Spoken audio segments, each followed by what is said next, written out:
Darn it, man! I can't seem to write anything good for this Super Paper Mario video. Or coherent for that matter.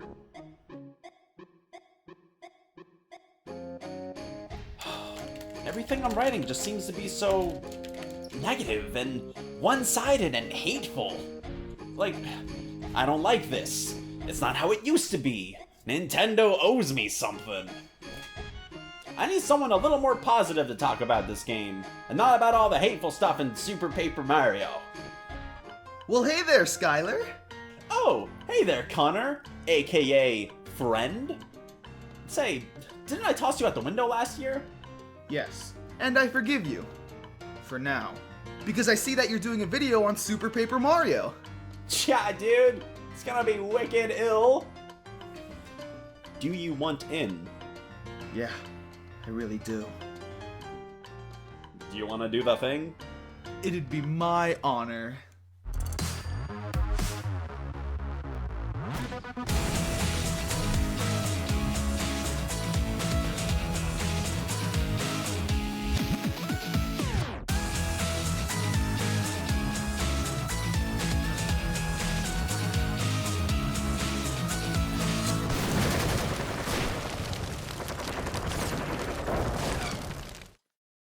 Paper Mario: The Thousand-Year Door is easily one of the best games I've ever played. This game does such an incredible amount of right that if I were to just even briefly skim over the things I adore about it, I'd be here for about 10 minutes. I love this game, and you should too. Hearing this, one might think I'd use Thousand-Year Door as a standard of quality to judge Super Paper Mario against. Well, I'm not gonna do that, because there actually isn't a lot of games, in my opinion, that stand up to Thousand-Year Door anyway. Much like how I found the good in Banjo-Kazooie Nuts and Bolts, regardless of its incredible predecessors, I'm gonna be talking about Super Paper Mario as if it were a standalone title. And let me say this. I don't even think this is a game. If you were to take a square block and put said square block through a square hole, would you consider that fun? Would that be a game in your opinion? Could you sit there for 18 hours of main storyline block pudding and then like 5 hours of side quest block pudding? Because if so, Super Paper Mario is the game for you. And how do I come to this conclusion? Because that's the extent of difficulty for this game in nearly every regard. What? How could this be, Skyler? Just what kind of game is Super Paper Mario for you to come to this wild and crazy conclusion? What kind of genre would this game fall under to elicit this rude and abrasive comparison? Well, fret not, you silly little bitch, because I've pinpointed it exactly. Super Paper Mario is a puzzle platformer with pseudo RPG elements. A level up bar. And of course, that's not to say that there isn't any combat in this game. There's plenty of it. Just that it's been, for the most part, boiled back down to its classic Mario roots. You know, good old jumping on Goombers. Basically, this is how you're gonna be damaging opponents and reaching the end of stages. But in this game, it's not very hard to do any of that. Like, at all. You have incredible height to your jumps, and a lot of control on how you're gonna land. The only times that you can really get hurt is when you accidentally get overzealous and bump into them. Which is, of course, how you get damaged in normal Mario games. Yes, but here, they don't outright kill you, or even shrink you down to a more vulnerable stage. Even after taking many ill-fated jumps, this never becomes a problem worthy of a game over, because not only can you still find mushrooms around the worlds to heal you up a bunch, but you also have an inventory that, for me, is always jam-packed full of fucking healing items to the point where I'm just tossing them away. There is always opportunities to just get all of my health back at all times, it seems. And all of this goes just as well for the bosses. Accidentally take a few hits and just heal it back up with no consequence. The only real toss-up with these guys is that you'll have to use one of your companion's special abilities to make them more vulnerable to deal the damage. Not very hard either. Oh, and by the way, your little companions here, these floaty little duders, they're called pixels. They not only help you reveal weak points of certain enemies and bosses, but they also double as tools to help you progress through the game. But unfortunately, that's basically the extent of your partner's usefulness. They are just one-function tools to help you open a door or help in a very specific, non-rewarding way to defeat your enemies. They also have very little personality, other than their one little conversation with you upon finding them in a chest or behind a bush somewhere. But what the biggest shame is that the tiny amounts of personality that they have are never returned to after finding them for the first time. Your little friends here are literally just keys that open pseudo doors to get through the game. I'd compare how this game treats companion characters to other Paper Marios, but it'd be so sad to relate these to any game. And it's super depressing to think about it. These guys, you don't talk to them ever. They just hang out with you the whole game. But hey, not to worry, because they're not the only things that'll help you solve puzzles in this game. Actually, the biggest feature of this game is your ability to swap between 2D and 3D on the fly.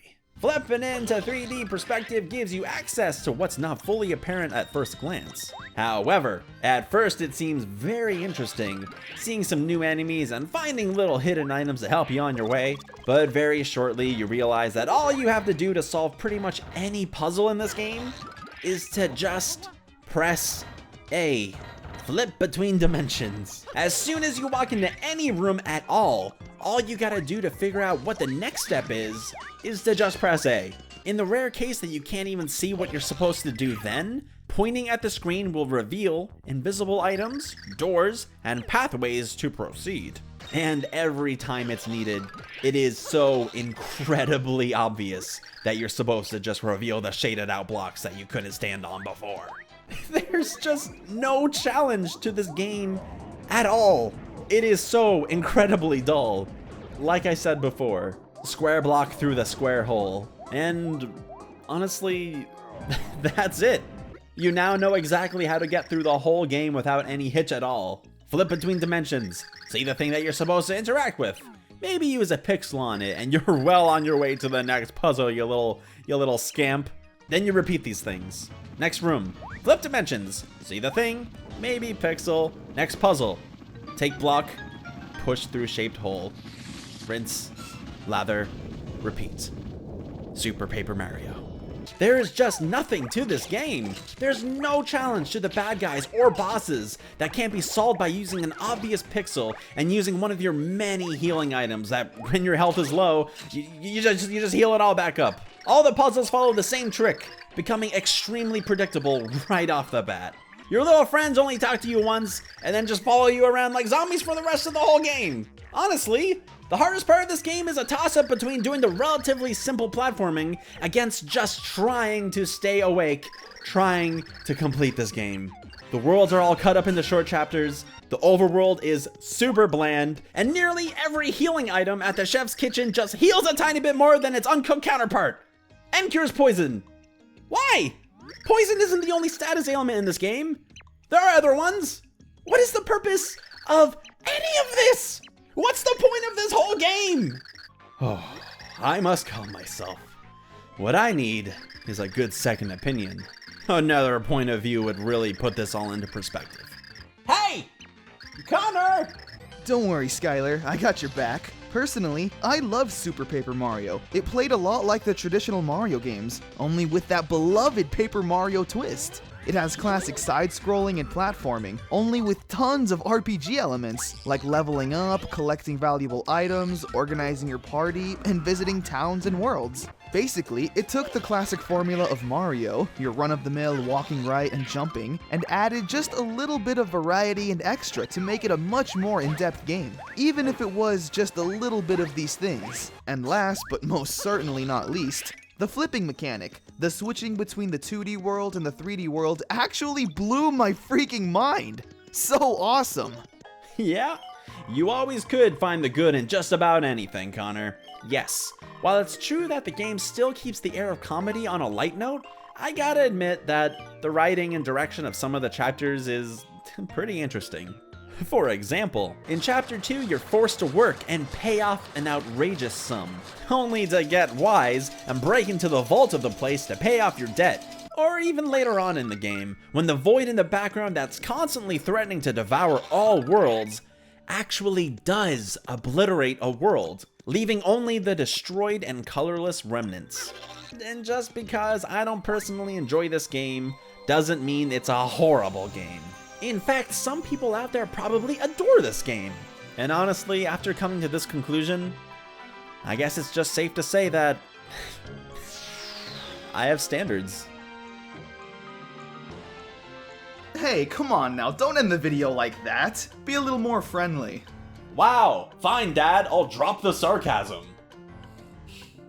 Super Paper Mario is a game for some, and not so much for others. You can find the good or bad in anything as long as you look for it. Things aren't always what they seem at first glance. I'll always be there for you. Any good? Better than I could ever ask for. This episode of Happy Waffle Time is definitely your best. Yeah, it very well may be. And, HappyFunTime is the name, actually, and, I'll thank you to remember. Okay. That's what you think, Skyler. That's what you think. What? Oh, what? Oh! No!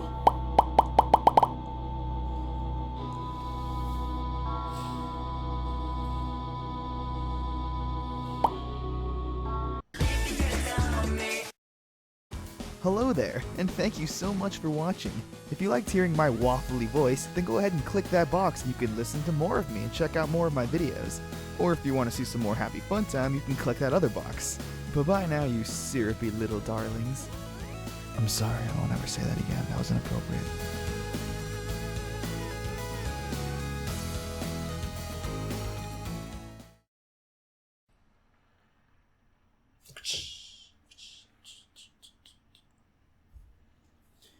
That'll be fine, Luigi.